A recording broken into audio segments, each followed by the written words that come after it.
रूस में पाकिस्तान के राजदूत मोहम्मद खालिद जमाली ने पिछले साल नवंबर में ब्रिक्स में शामिल होने के लिए आवेदन किया था। पाकिस्तान को चीन का समर्थन हासिल था। रूस ने भी पाकिस्तान के आवेदन का समर्थन कर दिया था। रूस के उप प्रधानमंत्री अलेक्साई ओवरचूक ने पिछले महीने पाकिस्तान के विदेश मंत्री इसहाक डार से प्रेस कॉन्फ्रेंस में कहा था कि हमें खुशी है कि पाकिस्तान ने ब्रिक्स की सदस्यता के लिए आवेदन किया है। ब्रिक्स और शंघाई कोऑपरेशन ऑर्गेनाइजेशन मैत्रीपूर्ण संगठन है। हम पाकिस्तान की सदस्यता का समर्थन करेंगे। ओवरचूक ने कहा था कि पिछले कुछ सालों में ब्रिक्स का विस्तार हुआ है। दुनिया भर के देश इसमें शामिल होने के लिए दिलचस्पी दिखा रहे हैं। पाकिस्तान के साथ हमारा बहुत अच्छा संबंध है।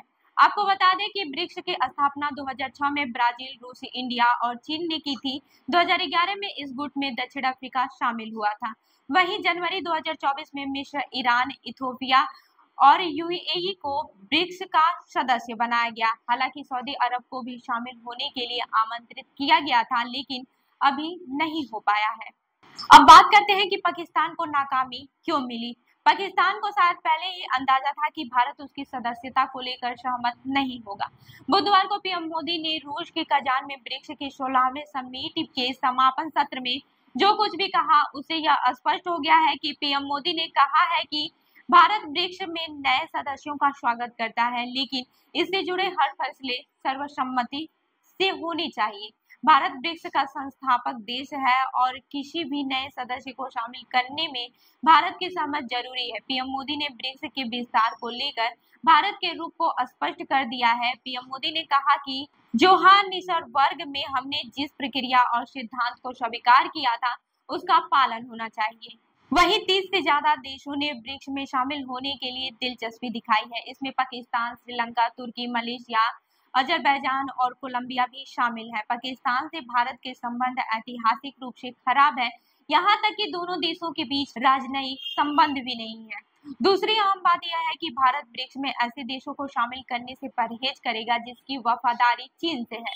पाकिस्तान और चीन के संबंध किसी से छुपे नहीं है। भारत नहीं चाहता है कि ब्रिक्स एक ऐसा मंच बने जहां चीन का दबदबा हो। पाकिस्तान के अंग्रेजी अखबार डॉन ने लिखा है कि चीन और भारत के बीच सीमा पर तनाव कम हो रहा है। ऐसे में पाकिस्तान के लिए ब्रिक्स की राह आसान हो सकती है। पाकिस्तान को उम्मीद है कि चीन और भारत के संबंध अच्छे होंगे तो भारत को पाकिस्तान के मामले में सहमत कराया जा सकता है।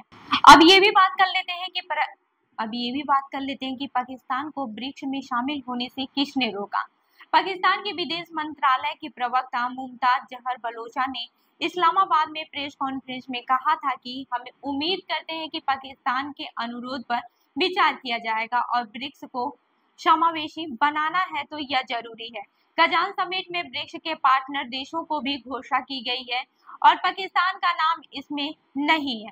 ब्रिक्स पार्टनर देशों के रूप में Algeria, Belarus, Bolivia, Cuba, Indonesia, Kazakhstan, Malaysia, Nigeria, Thailand, तुर्की, युगांडा, उज्बेकिस्तान और वियतनाम को शामिल किया गया है। अब बात कर लेते हैं कि मोदी के भाषण से कौन असहज है। अगस्त 2023 में सामरिक मामलों के विशेषज्ञ ब्रह्मा चिलानी ने लिखा था, ऐसा लगता है कि नए सदस्यों को शामिल करने के मामले में चीन की छाप है, जो रूस के समर्थन में ब्रिक्स को आक्रामक तरीके से विस्तार दे रहा है। जिस तरह से चीन ने एससीओ में भारत को सिर्फ पाकिस्तान के साथ ही आने दिया, उसी तरह अब ब्रिक्स के प्रतिद्वंदी की जोड़ी में भारत और चीन के अलावा दो नए भू राजनीतिक प्रतिद्वंदी होंगे, ईरान और सऊदी अरब।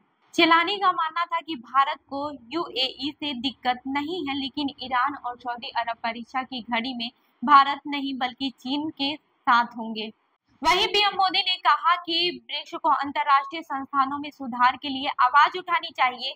जाहिर है कि भारत यूएनएससी में अस्थायी सदस्यता की मांग कर रहा है, लेकिन चीन समर्थन नहीं करता है। पीएम मोदी ने कहा कि भारत संवाद और डिप्लोमेसी का समर्थन करता है, न कि युद्ध का।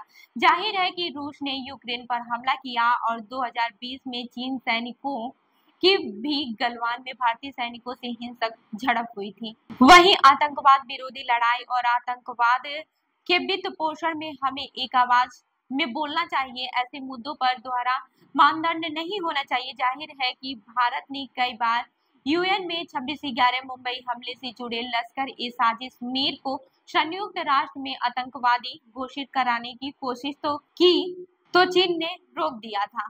पीएम मोदी ने कहा कि ब्रिक्स से साफ संदेश जाना चाहिए कि ब्रिक्स कोई बांटने वाला संगठन नहीं है, बल्कि मानवता के हित में काम करने वाला संगठन है। नरेंद्र मोदी ने यह भी कहा कि ब्रिक्स वैश्विक संस्थानों की जगह हासिल करने के लिए नहीं है, बल्कि उसमें सुधार की वकालत करता है। जाहिर है कि संयुक्त राष्ट्र और वर्ल्ड बैंक जैसी संस्थाओं को रूस और चीन पश्चिमी परस्त संगठन कहते हैं। ऐसे में ब्रिक्स के मंच से मोदी का यह कहना शी जिनपिंग और पुतिन के लिए सुखद नहीं रहा होगा। वहीं पीएम मोदी ने कहा कि सभी फैसले सर्वसम्मत से होने चाहिए और ब्रिक्स के संस्थापक सदस्यों का सम्मान होना चाहिए। जाहिर है कि चीन और रूस पाकिस्तान को ब्रिक्स में शामिल कराना चाहता था, लेकिन भारत नहीं चाहता था। तो इस खबर पर क्या है आपका कहना, हमें जरूर बताएं। मैं हूं रूबी आपके साथ और आप देख रहे हैं जन दर्पण न्यूज। धन्यवाद।